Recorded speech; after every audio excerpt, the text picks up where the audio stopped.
విషయాలు ఇప్పటికీ ఎక్కడా కూడా అక్కడ సీసీటీవీలో నమోదు కానట్లుగా తెలుస్తోంది. మరోవైపు ఉదయం 10:40 లోకేష్ అక్కడి నుంచి వెళ్ళిపోయాడు. ఆ యువతి దగ్గర నుంచి వెళ్ళిపోయిన విషయం సీసీ కెమెరాలో రికార్డ్ అయింది. 12 గంటల ప్రాంతంలో హత్య జరిగినట్లుగా వైద్యులు ఒక నివేదికనిచ్చినట్లుగా తెలుస్తోంది. సో ఖచ్చితంగా లోకేష్ వెళ్ళిపోయిన తర్వాత హత్య జరిగింది అనేది డాక్టర్స్ ఇచ్చినటువంటి నివేదిక ఆధారంగా అర్థమవుతుంది.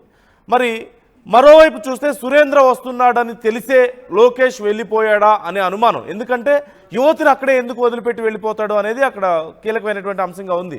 లోకేష్ వెళ్ళిన తర్వాత సురేంద్రనే బాలికను హత్య చేశాడా అనే దాని మీద ఇప్పుడు పోలీసులు విచారణ చేస్తున్నారు. సురేంద్ర ఒక్కడే చేశాడా లేకపోతే ఇంకెవరైనా సాయం చేశారా అనేది కూడా ఇక్కడ ఒక అంశంగా మారింది.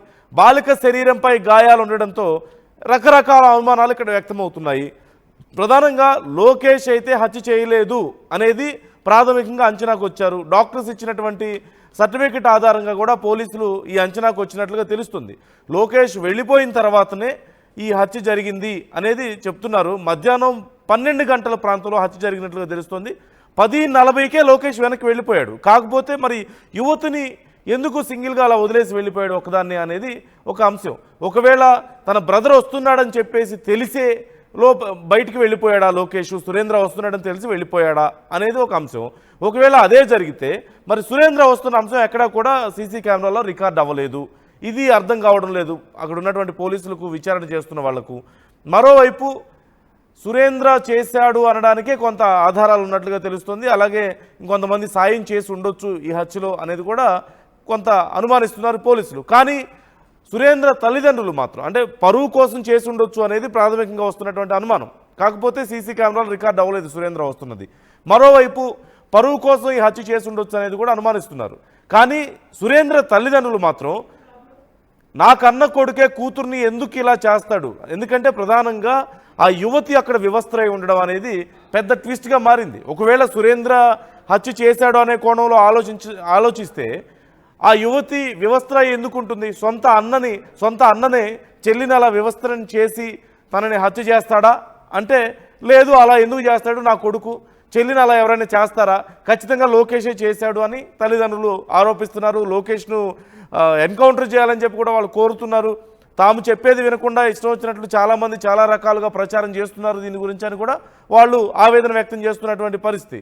మరోవైపు సురేంద్రనే ఆ యువతి ప్రాణాలు తీశాడు అనే కోణంలో పోలీసులు విచారిస్తున్నారు. లోకేష్ది ఇందులో ఎక్కడా కూడా పాత్ర లేదు అంటూ ప్రాథమికంగా ఒక అంచనాకు వచ్చినట్లుగా తెలుస్తోంది, ఒక నిర్ధారణకు వచ్చినట్లుగా తెలుస్తోంది. యువతి హత్య జరిగినటువంటి సమయం ఆధారంగా చూసినా సరే, లేదంటే లోకేష్ వెళ్ళిపోయిన తర్వాతే ఈ హత్య జరిగినట్లుగా నిర్ధారించుకోవడం వల్ల కానీ ఇదంతా జరిగినట్లుగా తెలుస్తుంది. కానీ వివస్త్రయి అక్కడ పడుండడం అనేది కీలకంగా మారింది. ఒకవేళ సొంత అన్నే ఇలాంటి పనికి పాల్పడితే వివస్త్రయి ఎందుకుంది అక్కడ, లైంగికంగా ఏ దాడి జరగలేదని పోలీసులు మరోవైపు చెప్తున్నారు. డాక్టర్స్ కూడా దాని నివేదికలో ఇచ్చినట్లుగా తెలుస్తుంది.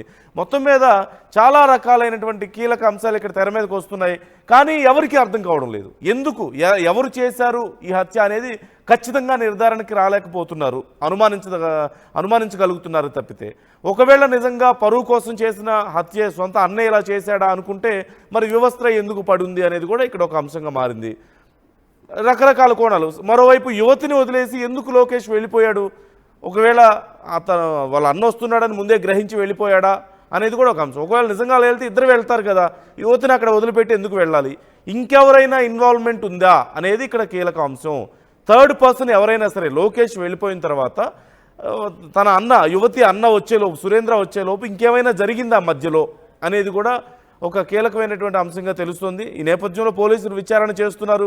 మరోవైపు యువతి తల్లిదండ్రులేమో లోకేష్ను ఎన్కౌంటర్ చేయాలి అని చెప్పి వాళ్ళు రిక్వెస్ట్ చేస్తున్నారు. మాకు న్యాయం జరగాలి, ఇంకెవరికి ఇలా జరగకుండా ఉండాలంటే ఇలాంటి వాళ్ళకి ఇలాంటి శిక్ష వేయాలని చెప్పేసి వాళ్ళు కోరుతున్నారు. మరోవైపు లోకేష్ ఇందులో పాత్ర లేదు అంటూ పోలీసులు ప్రాథమికంగా ఇప్పటికే నిర్ధారించుకున్నారు. సో ఇక్కడ చాలా రకాలైనటువంటి ప్రశ్నలు, గందరగోళం నెలకొంది. ఒకసారి అధికారులు ఏమన్నారో విందాం. కోయ ప్రవీణ్, కర్నూలు రేంజ్ డిఐజీ ఈ కేసుకు సంబంధించి మాట్లాడారు. విచారణలో అసలు ఏం చెప్పారు, వాళ్ళకేం తెలిసింది చూద్దాం ఒకసారి. జిల్లాలో చాలా దురదృష్టమైన సంఘటన జరిగింది. 17 ఏళ్ల యువతి ఇక్కడ శవమై నిన్న మనకి బయటపడడం జరిగింది. దాని గురించి మొత్తం నిన్నటి నుంచి మొత్తం జిల్లా యంత్రాంగం తర్వాత రాష్ట్ర యంత్రాంగం అంతా కూడా దాన్ని ఛేదించే పనిలో నిమగ్నమై ఉన్నారు. కరెక్ట్ గా మనకి నిన్నటి ఆనమాళ్ల ప్రకారం ఆ యువతిని పీరియడ్ వచ్చి సుమారు 8 గంటల సమీపంలో గండికోటకి వాహనం మీద తీసుకొచ్చిన తర్వాత ఒక ప్రైవేట్ లాడ్జ్ లో 2 గంటలు ఇద్దరు గడిపారు. గడిపిన తర్వాత గండికోట గుమ్మం దగ్గరలో కోట గుమ్మం దగ్గరలో 10:40 విడిచిపెట్టి ఆయన ఆ ప్రియుడు వెళ్ళిపోవడం జరిగింది. తర్వాత 11 గంటల సమీపంలో ఈ రంగనాయక స్వామి మందిరంలో ఆమె బ్యాగ్ వేసుకుని నడుచుకుంటూ ఉంటాం అనేది మనకి తెలిసింది. తర్వాత ఏం జరిగింది అనేది తెలియదు. నిన్న ప్రొద్దుట ఆమె శవం మనకి ఇక్కడ ఈ రంగనాథ స్వామి ఆలయం వెనక భాగంలో ఆమె శవం పడి ఉండటం, ఆమె ఏమంటారు టాప్ పైన వేసుకున్న వస్త్రాలు ఒలిచి వేసి ఉండటం అన్నీ చూసాం. చాలా దిగ్భ్రాంతి కలిగించింది. దీని మీద మనం అన్ని కోణాల్లోనూ ప్రస్తుతం అన్ని కోణాల్లోనూ దర్యాప్తు చేస్తున్నాం. దీనికి సంబంధించి మనకి కీలకమైన క్లూలు ఈరోజు ఉదయం మనకు లభించడం జరిగింది. ఇంతవరకు మనం అంటే ప్రామాణికంగా మనం చెప్పగలిగింది ఏంటంటే ఆమె హత్య చేయట్లో ఆమె యొక్క ప్రియుడి పాత్ర అనేది ఏమాత్రం లేదు. అది మనం రూల్ అవుట్ చేసాం. ఎవరు చేశారనే దాని మీద అయితే మనం ఖచ్చితమైన క్లూస్ అయితే మనకి ఈ రోజు ఉదయం లభించడం జరిగింది. ఉదయం కూడా కాదు, మేము ఇక్కడికి వచ్చే సమయంలోనే మాకు లభించాయి. అదేమిటనేది పూర్తిగా ఛేదించిన తర్వాత నాకు రేపు నేను సీఎం ప్రోగ్రామ్ ఉండటం వల్ల నేను కర్నూలు నంద్యాల వెళ్లాల్సి ఉంది. మీకు సాయంత్రానికి ఎస్పీ గారు జమ్మలమడుగులోని ఎస్పీ గారు డిఎస్పీ గారు నాకు ఒక ప్రగాఢ ఆత్మవిశ్వాసం ఏంటంటే మనకున్న క్లూస్ దృష్ట్యా మనకి ఈ రోజు ఎట్టి పరిస్థితుల్లో ఈ రోజు ఈ యొక్క కేసు ఏదైతే ఉందో పూర్తిగా మనం ఛేదించే అవకాశం ఉంది. మీకు ఈ రోజు సాయంత్రం 9 గంటల లోపు ఎస్పీ గారు డిఎస్పీ గారు మీకు పూర్తి వివరాలు తెలియజేస్తారు. ఇప్పుడు ప్రస్తుతానికి మనం ఏమి చెప్పలేమండి. మనకైతే కీలకమైన ఆమె పైన ఎటువంటి లైంగిక దాడి అయితే జరగలేదు. ఆమె అయితే శవమై పడి ఉన్నారు. పైన వస్త్రాలు తొలగించున్నాయి. ఏమిటనేది మనం ఒక క్లూ అయితే దొరికింది. నిన్నటి నుంచి అనుమానం ఉండింది.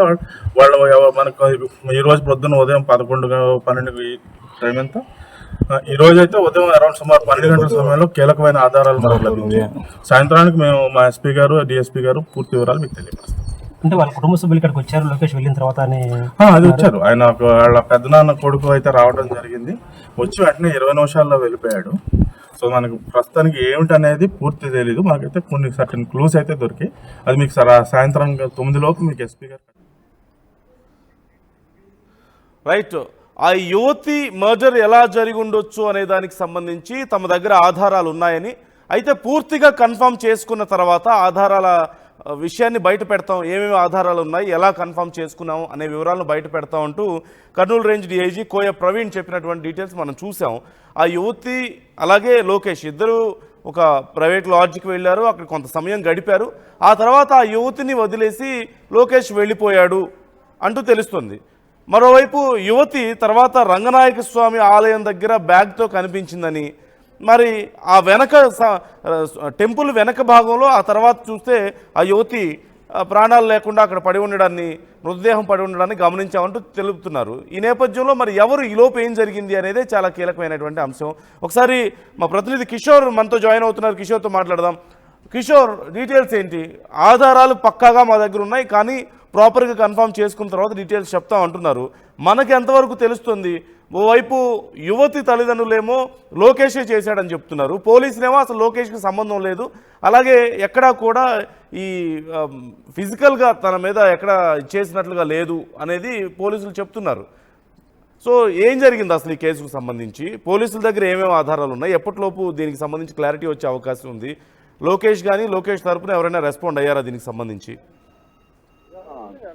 నందు, ఏదైతే గండికోటలో కలకలాన్ని సృష్టించినటువంటి బాలిక హత్య కేసును పోలీసులు అటు పూర్తి స్థాయిలో దర్యాప్తు కొనసాగించారు. ఆ దర్యాప్తు కొనసాగించిన నేపథ్యంలో కూడా కొంత కీలకమైనటువంటి ఆధారాలను సేకరించినట్లు తెలుస్తుంది. అయితే ఏదైతే బాలిక హత్య జరిగినటువంటి ప్రదేశాన్ని ఈ రోజు కర్నూలు రేంజ్ డిఐజీ కొయ్య ప్రవీణ్ అక్కడికి వెళ్లి పరిశీలించడం జరిగింది. ఆ నేపథ్యంలో కూడా ఇందులో ప్రధానంగా ప్రియుడు లోకేష్ పాత్ర లేదంటూ కూడా ఆయన ఏదైతే దర్యాప్తులో వెళ్లడేటువంటి విషయాన్ని కూడా ఆయన స్పష్టం చేయడం జరిగింది. అయితే కొద్దిసేపటి క్రితమే హత్యకు సంబంధించినటువంటి కొన్ని ఆధారాలు లభ్యమయ్యాయి. ఆ ఆధారాలతో కూడినటువంటి మీడియా సమావేశాన్ని కూడా జిల్లా పోలీస్ అధికారులు అటు పూర్తి స్థాయిలో పూర్తి వివరాలు వెల్లడిస్తారన్నటువంటి విషయాన్ని అటు చెప్తున్నటువంటి పరిస్థితి. మరోవైపు ఏదైతే వైష్ణవి సోదరుడు సురేంద్ర 20 నిమిషాల పాటు అక్కడ గండికోటలో ఉన్నారు. అప్పుడు ఏం జరిగింది ఏంటంటే కోణంలో కూడా పూర్తి స్థాయిలో దర్యాప్తు కొనసాగించాం. ఆ తర్వాత గండికోటలో ఏదైతే బాలిక హత్య కేసులో పిరి పాత్ర ఏమాత్రం లేదు.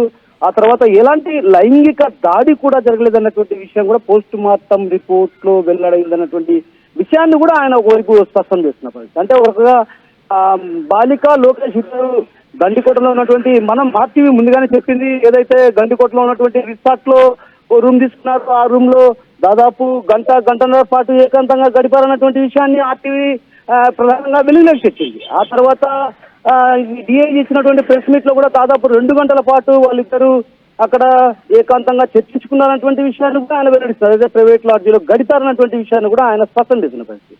మరోవైపు ఏదైతే ప్రియుడు వదిలేసిన తర్వాత 11 గంటల ప్రాంతంలో రంగనాయకుల స్వామి దేవాలయం వద్ద ఆమె బ్యాగుతో అక్కడ ఉన్నటువంటి ఆ పర్యాటకులకు కనిపించింది.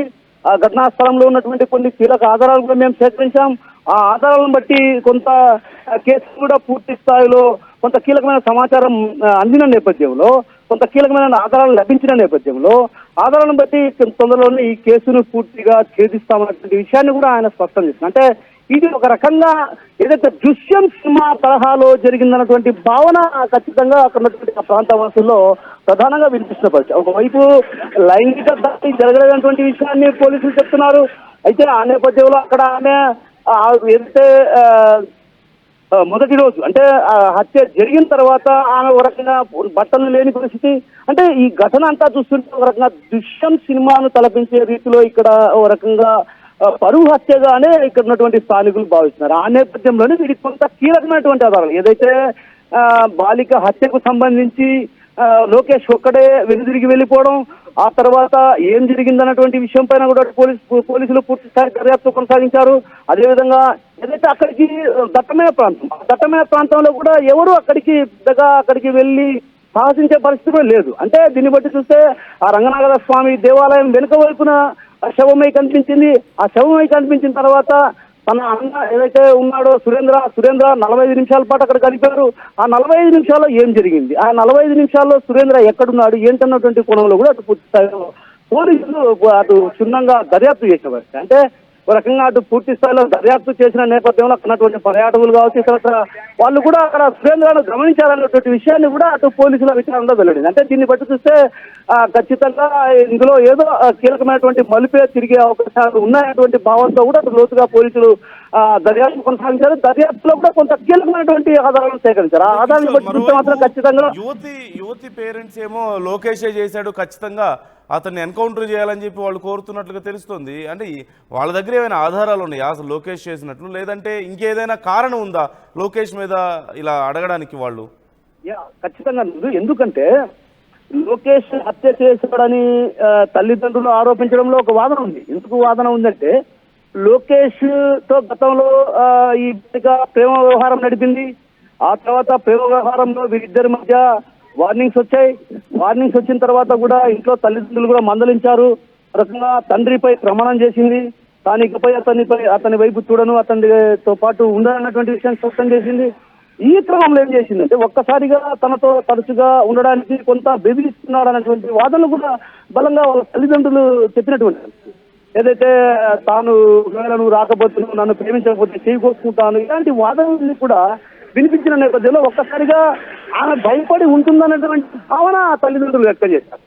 ఆ క్రమంలోనే ఇది హత్య జరిగి ఉండవచ్చు అన్నటువంటి భావన తల్లిదండ్రుల్లో వ్యక్తమైంది. కానీ స్వయాన సోదరుడే హత్య చేసి ఉంటారన్నటువంటి అనుమానాలు అక్కడ బలపడేటువంటి విధంగా లేవు. ఎందుకంటే అక్కడ తన అన్న పూర్తి స్థాయిలో అక్కడ వాళ్ళ తల్లిదండ్రులతో పాటు ఉన్నాడు. ఆ తర్వాత గండికోటకు వెళ్ళాడు, గండికోట నుంచి ఇంటికి వచ్చాడు, ఇంటికి వచ్చిన తర్వాత మళ్ళీ కాలేజీ దగ్గరికి వెళ్ళాడు. అంటే ఒక రకంగా ఇదంతా కూడా దృశ్యం సినిమా తరహాలో జరిగినటువంటి ఘటనగానే అటు పోలీసులు భావిస్తున్నారు. ఎందుకంటే ఇక్కడ తల్లిదండ్రులు ఒక అనుమానాన్ని వ్యక్తం చేయడానికి ప్రధాన కారణం ఏంటంటే లోకేష్ వెంట చేరడం అనేటువంటి విషయాన్ని ఆ బాలిక చెప్పింది. అయితే ఆ తర్వాత లోకేష్ తో కలవడం, లోకేష్ తో అంటే మనకు చెప్పినటువంటి ఆర్టీవీ ఇంటర్వ్యూలో కూడా ప్రధానం మనం గమనిస్తే తరచుగా ఆ అమ్మాయి ఎక్కడికి వెళ్తుంది ఏంటన్నటువంటి విషయం పైన కూడా మేము నిఘా ఉంచామన్నటువంటి విషయాన్ని ఆయన సోదరుడు చెప్తున్నాడు. అదేవిధంగా తను ఎక్కడున్నాడు ఏంటన్నటువంటి విషయం తెలుసుకునేందుకు కూడా నిత్యం ప్రయత్నం చేశాడు. అంటే ఫోన్ కాల్ డేటా ఆధారంగా కూడా పూర్తి స్థాయిలో అటు పోలీసులు పూర్తిగా ఆధారాలను సేకరించారు. అంటే తల్లిదండ్రులు ఒక రకంగా భావించారు, ఏదైతే లోకేష్ హత్య చేసి ఉండొచ్చు అని. అదైతే లోకేష్ ఇంట్రాగేషన్ లో చెప్పిన విషయం ఏంటంటే తనకు ఎలాంటి సంబంధం లేదు, జరిగినటువంటి పూర్తి విషయాలు పూస గుచ్చినట్లు కూడా అటు పోలీసులకు దర్యాప్తులో సహకరించాడు. అయితే ఈ క్రమంలో కొంత అనుమానాలకు దారితీసినటువంటి పరిస్థితి ఉన్నటువంటి నేపథ్యం, ఆ నేపథ్యంలోనే అనుమానాలకు నివృత్తి పరిచే దిశగా కూడా అటు పోలీసులు దర్యాప్తు కొనసాగించారు. నిన్నంతా కూడా ఎస్పీ అశోక్ కుమార్ అక్కడికి వెళ్ళడం జరిగింది. ఆ తర్వాత అంగన్ను పరిశీలించారు, ఏ ఏ ప్రాంతంలో అక్కడ తిరిగారు ఏంటన్నటువంటి విషయం పైన కూడా లోతుగా అధ్యయనం చేశారు. అదేవిధంగా ఆ బాలిక ఎక్కడెక్కడ ఉంది ఏంటన్నటువంటి విషయం, అంటే ఒక తూరి లోకేష్ బయటికి వెళ్ళిన తర్వాత ఆ తర్వాత ఏం జరిగింది, ఆ తర్వాత ఆ బాలిక ఎక్కడుంది ఏంటన్నటువంటి విషయంలో అటు పూర్తి స్థాయిలో దర్యాప్తు కొనసాగించినటువంటి పరిస్థితి. కాబట్టి ఖచ్చితంగా దీంట్లో కొంత కీలకమైనటువంటి ఆధారాలు పోలీసులకు లభ్యమయ్యాయన్నటువంటి విషయం స్పష్టంగా కనిపిస్తుంది. కాబట్టి ఖచ్చితంగా ఇది పరువు హత్యగానే పోలీసులు భావిస్తున్నారని చెప్పొచ్చు నందు. Right, thank you Kishore. మొత్తం మీద ఈ కేసుకు సంబంధించి పోలీసుల దగ్గర ఒక కీలకమైన ఆధారం ఉంది, కానీ ఆధారాన్ని ఇప్పుడే మేము బయటపడటం పూర్తిగా కన్ఫర్మ్ చేసుకున్న తర్వాత మేము బయట రిలీజ్ చేస్తాం ఆ డీటెయిల్స్ అని చెప్తున్నారు. మరోవైపు కేసులో అనేక రకాల ప్రశ్నలు, తెకమక్క పెట్టేటువంటి ప్రశ్నలు మనకు కనపడుతున్నాయి. ప్రధానంగా లోకేష్ దీంట్లో ఎక్కడ ఇన్వాల్వ్ అవ్వలేదు, ఈ మర్డర్కి లోకేష్కి సంబంధం లేదు అని పోలీసులు చెప్తున్నారు. ఎందుకంటే 10:40 ప్రాంతంలోనే లోకేష్ ఆ యువతనే అక్కడ వదిలేసి వెళ్ళిపోయాడు. వాళ్ళు కొంత ప్రైవేట్గా గడిపారు, ఒక లాడ్జ్కి వెళ్ళారు, ఆ తర్వాత తీసుకొచ్చాడు, వేరే ఒక చోట వదిలేసి తాను వెళ్ళిపోయాడు. దానికి సంబంధించి సీసీటీవీలో కూడా రికార్డ్ అయింది. సో లోకేష్కి తనకి సంబంధం, ఈ మర్డర్కి సంబంధం లేదని చెప్పి పోలీసులు చెప్తున్నారు. కన్ఫర్మ్ చేసుకున్నామని కూడా చెప్తున్నారు. మరోవైపు ముఖ్యంగా యువతి బ్రదర్ విషయంలోనే ఇక్కడ అనేక రకాల ప్రశ్నలు. సురేంద్ర విషయంలో సురేంద్ర పరువు హత్యగా దీన్ని చేసి ఉండొచ్చేమో, పరువు కోసం ఇలా ఇంత దారుణానికి ఒడిగట్టుండొచ్చేమో అనేది పోలీసులు మొదట్లో కొంత అనుమానపడ్డారు. కానీ సురేంద్ర పేరెంట్స్ ఏమో మరి నిజంగా సురేంద్ర చేస్తే అలా వ్యవస్థ ఎందుకుంటుంది అక్కడ అనేది ఒక కీలకమైనటువంటి అంశం. సొంత చెల్లిని అలా అంత దారుణంగా ఎవరైనా హత్య చేస్తారా, ఒకవేళ హత్య చేసిన వ్యవస్థ ఎందుకుంటుంది అనేది ఇక్కడ ఒక ప్రశ్న వాళ్ళ నుంచి వస్తుంది. ఈ నేపథ్యంలో పోలీసులు కూడా కొంత మొదట్లో కన్ఫ్యూజ్ అయినప్పటికీ కూడా కీలకమైన సమాచారం మాకు దొరికింది, ఇక కన్ఫర్మ్ చేసేసుకుంటామని చెప్తున్నారు. ఈరోజు సాయంత్రం లోపు దీనికి సంబంధించి అప్డేట్స్ ఇస్తాం మీకు ప్రాపర్గా, ఎవరు చేశారు, ఎందుకు చేశారు, ఎలా చేశారు అనే విషయాలకు సంబంధించి డీటెయిల్స్ చెప్తామని పోలీసులు చెప్తున్నారు. మరోవైపు యువతి పేరెంట్స్ లోకేషే ఇదంతా చేశాడు, గతంలో కూడా చాలా సందర్భాల్లో తనని ఎమోషనల్గా బ్లాక్మెయిల్ చేశాడు, నువ్వు వచ్చి కలవకపోతే నేను చేతులు కోసుకుంటాను, అది చేస్తాను, ఇది చేస్తానని చెప్పి బ్లాక్మెయిల్ చేశాడు. కాబట్టి ఖచ్చితంగా లోకేష్ మనస్తత్వం మాకు తెలుసు, అతనే చేశాడు, అతనే ఇంత దారుణానికి ఒడిగట్టాడు, కాబట్టి అతన్ని ఎన్కౌంటర్ చేయాలి, ఇంకోసారి ఏ అమ్మాయికి ఇలాంటి దారుణం జరగకూడదు అనేది యువతి యొక్క పేరెంట్స్ చెప్తున్నటువంటి మాట. కాకపోతే దీనికి ఎంతవరకు బేస్ ఉంది అనేది ఇక్కడ ఒక అంశం. పోలీసులు కూడా లోకేష్కి సంబంధం లేదని చెప్తున్న నేపథ్యంలో మరోవైపు యువతి శరీరం మీద కొన్ని గాయాలు ఉన్నాయని, ఆ గాయాలు ఎక్కడి నుంచి వచ్చాయి ఖచ్చితంగా పోలీసులు చెప్తున్నారు, లైంగిక దాడి అయితే జరగలేదు అనేది పోలీసులు చెప్తున్నారు. ఈ నేపథ్యంలో మరి గాయాలు ఎందుకు అయ్యాయి, ఖచ్చితంగా ఏదో స్ట్రగుల్ అయితే జరిగింది అనేది మనకు అర్థమవుతుంది. ఓవైపు బ్రదర్ మీద అనుమానం వ్యక్తం చేస్తున్నారు, బ్రదరే తనని ఇలా చేసి ఉండొచ్చు, చంపేసి ఉండొచ్చు అని. ఒకవేళ బ్రదర్ చేస్తే మరి వ్యవస్థ ఎందుకు ఉంటుంది, గాయాలు ఎందుకు అవుతాయి, ఇంకెవరైనా థర్డ్ పర్సన్ ఇన్వాల్వ్మెంట్ ఉందా అనేది కూడా ఇక్కడ ఒక ప్రశ్న తెర మీదకి వస్తుంది. ఈరోజు సాయంత్రం లోపు పోలీసులు దీనికి సంబంధించి క్లారిటీ ఇవ్వబోతున్నారు. ఏది ఏమైనప్పటికీ మొత్తం మీద ఈ కేసు ప్రస్తుతం సంచలనంగా మారిందనే చెప్పాలి. ఎక్కడ చూసినా సరే ఈ యువతి హత్య గురించే చర్చ జరుగుతుంది. ఎలా జరిగింది, ఎందుకు జరిగింది అనేది క్లారిటీ లేకపోవడం కూడా ఇంత పెద్ద చర్చకు తావునిస్తున్నటువంటి పరిస్థితి మనకు కనిపిస్తోంది.